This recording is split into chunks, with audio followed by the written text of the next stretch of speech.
Ini live sidang di DPR. Hari ini sangat seru karena itu sebaiknya pensiunan polisi nanti ketika para polisi pensiun itu jangan menjabat sebagai kepala daerah karena rakyat sudah cerdas, tidak akan memilih polisi. Kita simak videonya.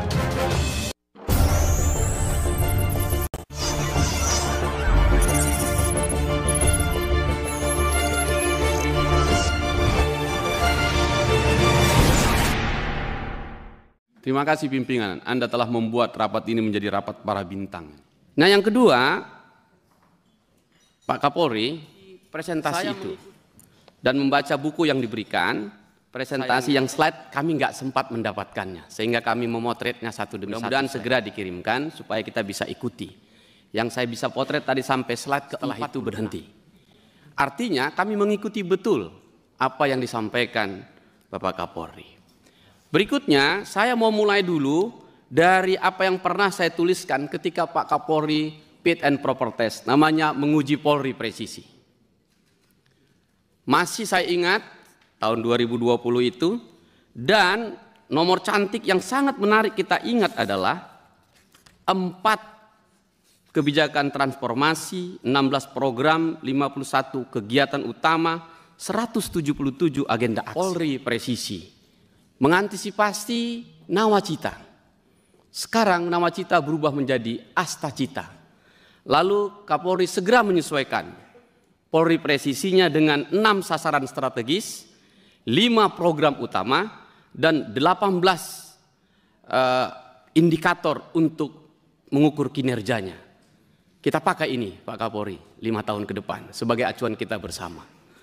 Dan kita pegang itu untuk kita diskusikan. Nah, sekarang tadi Pak Nasir Jamil nyampaikan, betul, lengkap sekali mulai dari anggaran sampai ke program kerjanya. Kalau anggaran pasti tetap kurang. Saya tertarik soal anggaran ini pada penerimaannya. PNBP-nya Polri 7,9 triliun itu. Menarik dari Lantas.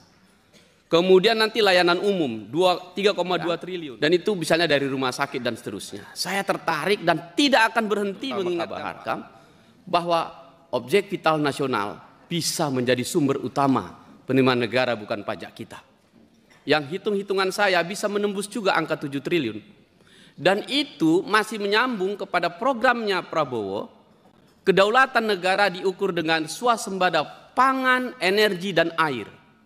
Nah karena itu tiga-tiganya itu bagi saya adalah objek vital nasional. Dan kalau kita lihat objek vital nasional di Amerika, dari 16 butir itu nomor urut paling atas adalah pertanian dan perkebunan. Karena itu menyangkut hajat hidup orang banyak. Karena itu saya mohon Kapolri kalau bisa program yang tadi itu kita masukkan juga ke objek vital nasional dan itu kita tingkatkan sehingga menjadi sekaligus ini kerjanya. Sekaligus menurut saya. Kenapa begitu? Karena itu pimpinan saya ingin mengajak kita semua untuk mengusulkan undang-undang pengamanan objek vital nasional. Karena itu terjadi misalnya di negara-negara lain. Di Australia misalnya sudah ada ya, Australia The Security of Critical Infrastructure Act 2018. Di Singapura ada Infrastructure Protection Act 2017. Di Afrika Selatan ada The Critical Infrastructure Protection Act 2019. Apa maksud saya? Supaya goal kita swasembada pangan dan energi dan air ketemu rohnya itu. Nah, karena itu yang pertama agar masuk kepala anggaran kita ini.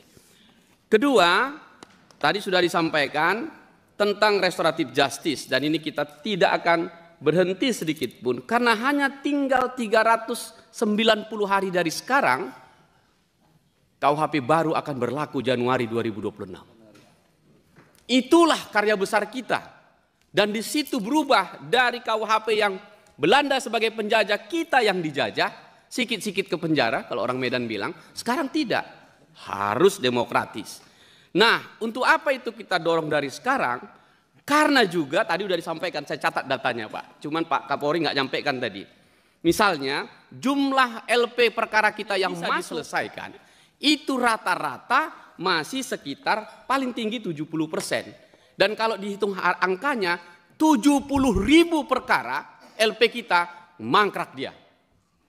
Nah, jumlah yang bisa menyelesaikan pakai RJ dari 2021 rata-rata 5,1%, 2023 yang agak tinggi 6,3%, 2024 kita belum tahu.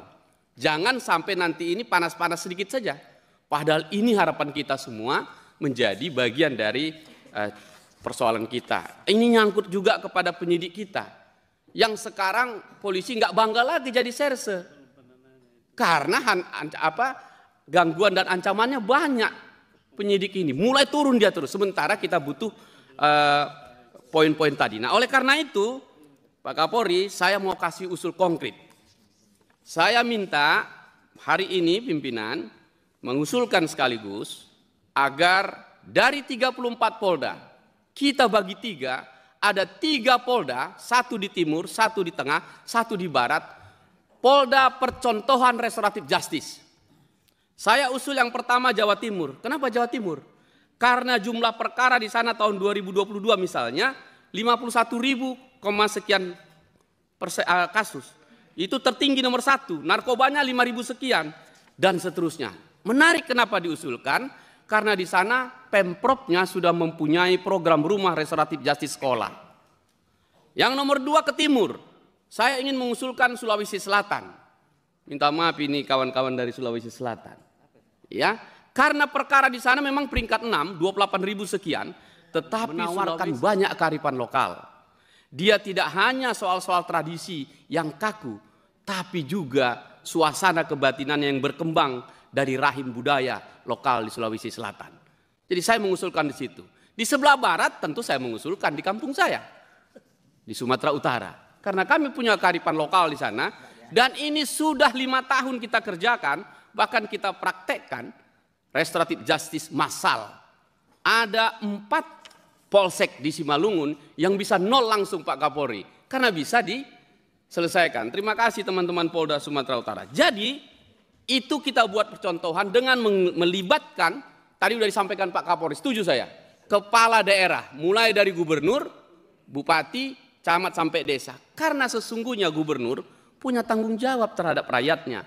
Kalau ini kita gabungkan dengan kawan-kawan masyarakat, kawan polisi, itu seperti menyediakan pertanian. Benihnya dari gubernurnya, cara mengangkatnya itu penyediaan hukumnya dari kepolisian. Setiap di desa-desa itu akan menjadi rumah-rumah restoratif justice. Poin kita adalah jangan kita masuk sampai pada justice delay, justice deny. Karena jumlah pokok perkara yang nggak diselesaikan penundaan adalah ketidakadilan. Jadi harus 0 itu. Karena itu saya mengusulkan itu agar menjadi pikiran kita bersama untuk menjadikan contoh restoratif justice per Polda atau per provinsi. Dengan demikian 1 Januari 2026 kita sudah siap semua untuk memulainya. Berikutnya pimpinan, saya ingin menyampaikan yang berkaitan dengan soal narkoba tadi sudah disampaikan. Terima kasih Pak Kapolri. Terima kasih untuk Pak Kapolri atau institusi Polri yang telah mengirimkan Wakapolri menjadi Menteri Imigrasi dan Lapas ya. Dia pernah bertugas lama sekali di Sumatera Utara sampai Kapolda, dan teman kita berdiskusi, dan selama puluhan tahun tidak ada satupun bandar narkoba yang sudah inkrah. Hukuman mati dan seumur hidup di Sumatera Utara hampir 112 orang. Belum pernah dikirimkan ke super maksimum security di Nusa Kambangan dan di Jawa Tengah. Tapi minggu lalu telah berhasil 67. Terima kasih, dan tidak boleh berhenti di situ. Itu harus semuanya berangkatkan ke sana. Kenapa? Karena seluruhnya dikendalikan dari lapas itu. Kita harus potong itu. Jangan sampai pengguna masuk ke lapas menjadi naik kelas jadi bandar. Terima kasih Pak Kapolri. Saya minta dukungannya lagi supaya kosong itu dari Sumatera Utara. Kami membuat tagline-nya itu usir bandar narkoba ke super maksimum security. Terapikan para penggunanya dan rehabilitasilah para korban-korban itu. Sebab korban pengguna narkoba adalah orang sakit, bukan kejahatan. Orang sakit diobati, bukan dipenjara. Itu pikiran-pikiran kita yang selalu kita angkat bersama. Terakhir pimpinan, karena ruang ini pimpinan 5 menit saja terlalu sempit. untuk menuangkan pikiran-pikiran besar. Padahal soal sumber daya alam penting sekali, tadi sudah diangkat. Karena itu izinkan saya pimpinan menuliskan seluruh temuan saya, seluruh pengawasan saya yang tak bisa saya sampaikan secara lisan, saya tuliskan dalam buku. Karena buku adalah peradaban yang tak pernah usai. Yang pertama tentang bubble, ini sumber daya alam. Timah dan seluruh turunannya. Yang kedua, ini tadi saya sudah disampaikan, Pertamina. Pertamina Hulu Rokan, penyumbang 26% BBM kita, tidak pernah tercapai. Ada masalah besar di sana. Saya tulis, selamatkan blok rock ada energi. Jangan karena geomembran setitik rusak Pertamina sebelanga. Karena itu izin pimpinan, saya serahkan buku-buku ini untuk beliau. Sebagai bahan bagi timnya semua menjalankan ini. Jumlah bukunya cukup banyak. Minta maaf Mas Bambang Susatyo, karena saya masih di bawahmu jumlahnya. Ada juga tentang restoratif justice, ada tentang narkoba, ada tentang the trust police, dan ada juga tentang keadilan yang belum terkubur. Izin pimpinan, saya serahkan ini, 5 menit sudah saya gunakan, 30 detik saya sampaikan ke depan. Untuk pimpinan saya susulkan. Tapi nggak dijualkan ke Pak Kapolri kan? Gratis ya? Iya, kan udah izin sama Pak Bambang Susatyo. Tolong kameramen, ini penting nih.